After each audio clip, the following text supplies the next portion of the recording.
का प्रमाणे जेसू ख्रिस्ताचे शुभ वर्तमान 22:12 वळ 13 ते 21. लोकांच्या जमांतल्या कोण एकल्यान जेजूक म्हणलें, गुरुजी, आमकां पडला त्या दायजाचो म्हजो वांटो कुशीन काडून म्हाका दी म्हूण म्हज्या बाबाक सांग.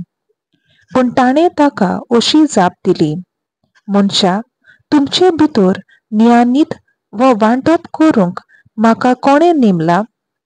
मागीर ताणें तांकां सांगलें, चोत्राय दवरात आनी 2 गिरेस्तकायेची आशा सारकीच सोडून दियात.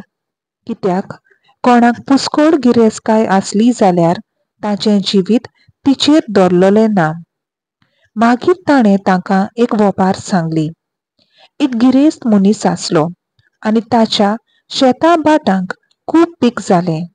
तेन्ना तो आपणाच भितर चिंतूंक पडलो, म्हजो पीक पाडो भरून दवरूंक म्हजे लागीं जागो ना. हांवें कितें करचें?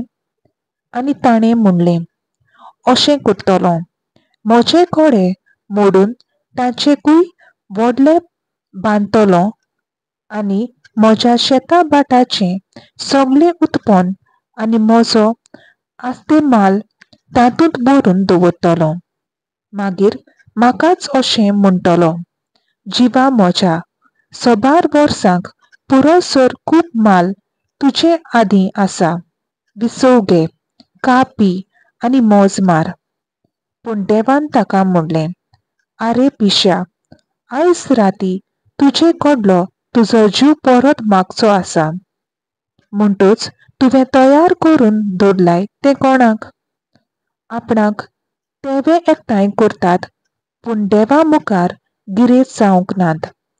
ताची गोथ ही देवाचें उतर हें देवाचो व्हड उपकार.